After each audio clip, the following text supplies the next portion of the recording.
Olá, Irmã Irene, obrigada por estar novamente com a Eclésia, olhando connosco alguns acontecimentos da atualidade informativa e percebendo connosco também a forma como eles podem interpelar as pessoas na sua realidade e no seu mundo.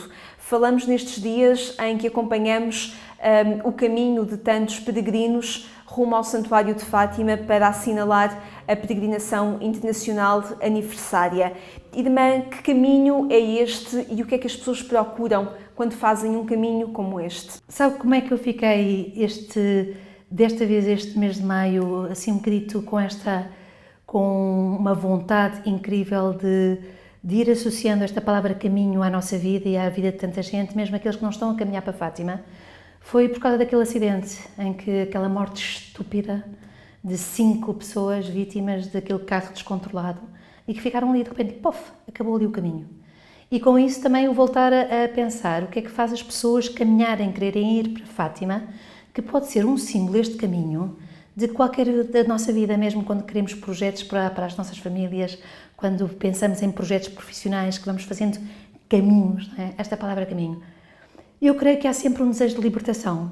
No caminho para Fátima, há aqui uma coisa muito bonita, apesar de que dura, eu digo, porque muita gente caminha por outros. Às vezes, como não conseguimos associar-nos, nem conseguimos transferir o sofrimento de alguém muito próximo para nós, mas estamos a acompanhar, não sabemos bem porquê, e não temos que pôr sempre no âmbito da fé, mas apetece-nos caminhar. Ali tantos encontraram a paz, e é como se eu quisesse retirar algum sofrimento daquela pessoa que eu acompanho, para mim, preciso mais. Não me basta como que acompanhar, sinto-me tão impotente que tenho que experimentar o esforço e tenho que experimentar algum tipo de empatia no sofrimento com a pessoa amada, com o ente querido, e que me leva a... Por isso, eu olho com imensa devoção, não é devoção, com imenso respeito, os peregrinos, porque essa pode ser uma das motivações. Eu tenho que sentir, experimentar na minha pele, não me basta só estar ao lado da cama, não me basta só estar ao lado de outro tipo de sofrimento, mas vamos apanhar este símbolo da cama como a possibilidade de falarmos de toda a gente, não é? De todo o tipo de sofrimentos que não são próprios e que levam as pessoas. Isto liberta, de alguma forma, aquela impotência que eu estou a sentir. Outra coisa pode ser quando já é a forma de agradecer. Uma coisa que eu recebi foi tão magnífica que faltam umas palavras, faltam umas atitudes. Eu preciso fazer qualquer coisa que seja extraordinário, como aquilo que recebi foi extraordinário. E há então também, em muita gente que caminha, esta vontade de agradecer. Agradece também com os pés? Agradece com os pés, com o caminho, agradece com eu dizer algo, fazer qualquer coisa, aquilo que recebi foi muito para além daquilo que eu seria capaz e diante do qual me sentia impotente. Então agora aquilo que eu faço também é uma meta que parece muito maior daquilo que eu serei capaz fisicamente e ponho-me a caminho. E depois aqui há outra coisa que é a história do grupo. Esta força dos grupos, esta força do ir acompanhado, que faz com que nos ultrapassemos a nós mesmos. Eu creio que isto é uma imagem tão simbólica do que é a nossa vida e do que pode ser a nossa vida. E experimenta-se no caminho, não é? Experimenta-se no caminho aquele que podia ir muito mais ligeiro, porque se andou a treinar há não sei quanto tempo, mas vê que aquilo vai cheio de esforço e compadece-se e até faz aquele esforço de atrasar o passo para que aquele não fique pelo caminho. Se olhássemos para esta história do caminho, caminhar juntos, como um símbolo daquilo que poderia ser olhar o hemisfério norte para o hemisfério sul, porque aí vamos encontrar também pessoas que estão a fazer um caminho que aqui não é em terra seca, mas é em mar, e que fogem de uma realidade e atravessam aquele caminho do Mediterrâneo e encontram a morte para fugir, não é? Para fugir. Temos visto esses que caminham dessa forma, também em procura de uma libertação. E é impressionante pensar que são a maior parte das pessoas, como temos ouvido nas notícias, que não sabem nadar. Eu penso que me meto porque o caminho que apanhamos como símbolo dos peregrinos que vão para Fátima, há sempre aquela coisa, eu posso desistir. É uma frustração, mas eu posso desistir. Agora, no momento em que aqueles que se metem nestes barcos entram no barco, em que a maior parte não sabe nadar... Em que é que estas pessoas colocam as suas forças? No chegar. No chegar. E o que é que encontramos então? Encontramos a União Europeia, não é? Eles vêm ao encontro daquilo que chamamos União Europeia.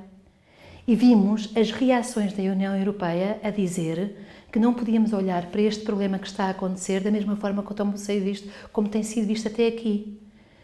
De alguma forma, este brutal acidente de 700 pessoas que ficaram naquele Mediterrâneo... Mas que escondem outros números e outras mortes que já aconteceram.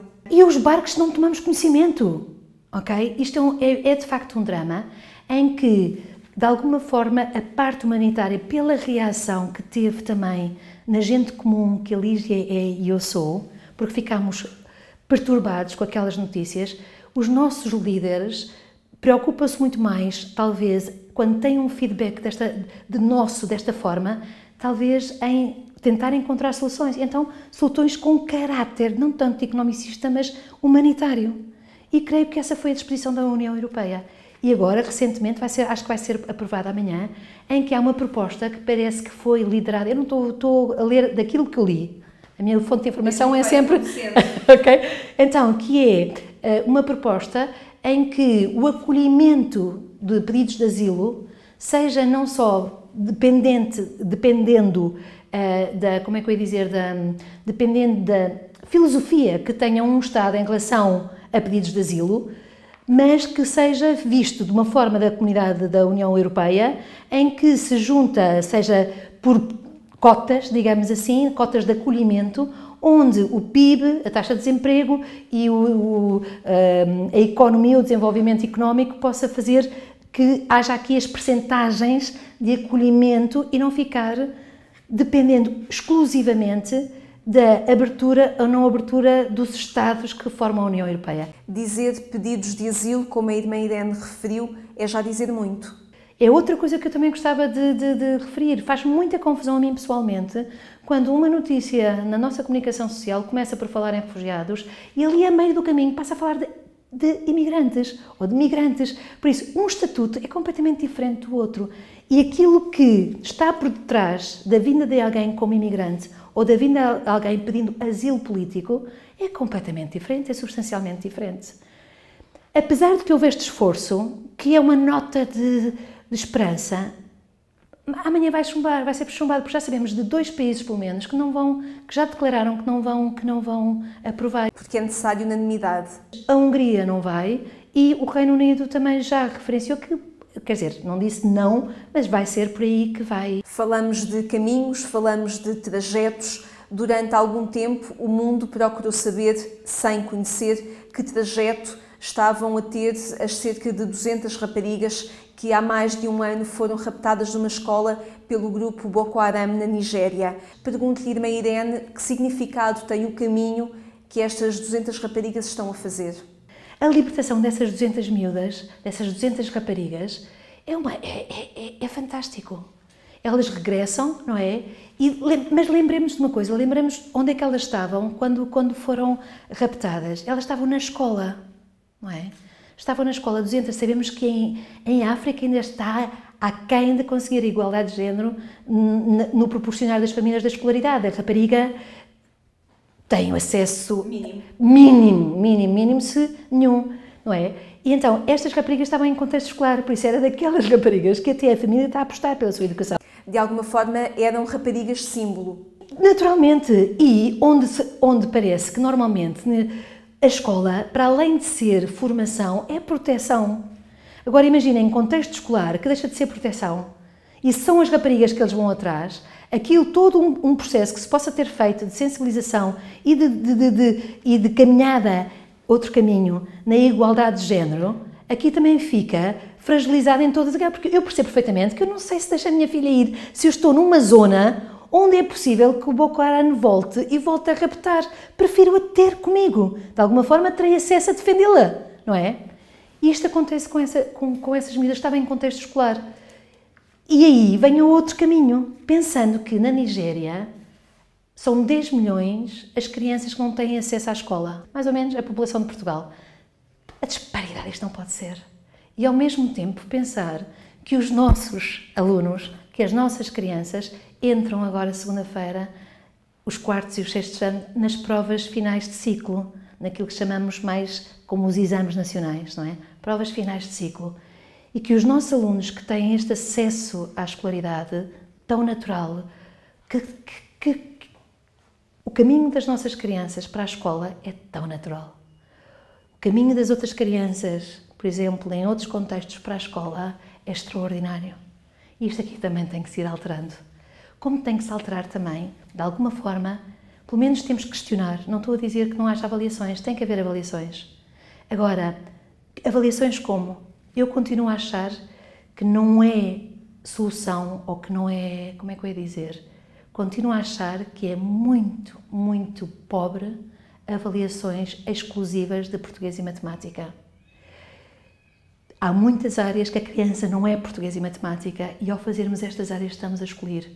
Como também podemos estar a provocar um efeito perverso nas escolas de que haja resultados nos exames. E então, até que ponto é que este tipo de avaliação, sendo que tem que haver avaliação, mas esta avaliação enquanto exames nacionais não está a ser mais excluente do que inclusivo. E isso preocupa-me, porque já é difícil aqueles miúdos que não são normalmente com perfil do sistema de ensino que temos, eles são fortes noutras áreas.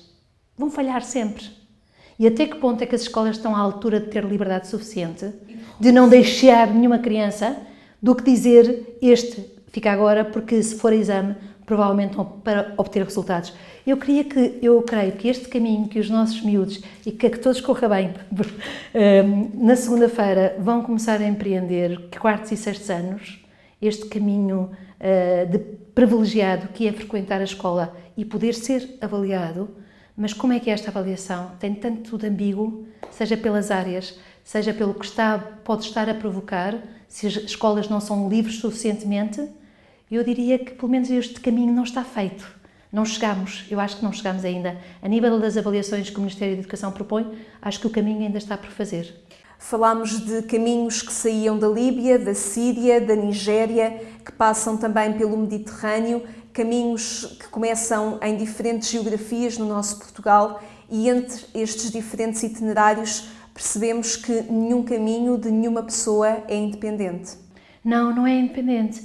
E em todos os tipos de caminho que queremos empreender, pessoal ou comunitários, há sempre um desejo de libertação de qualquer coisa. E por isso eu acho que temos que apontar aí, é perceber aquilo que nos liberta e meter-nos em caminho. Obrigada, Irmã Irene, por mais uma vez podermos contar consigo pela forma como nos interpela a olhar o mundo e a transformar também a nossa realidade. Muito obrigada, até à próxima.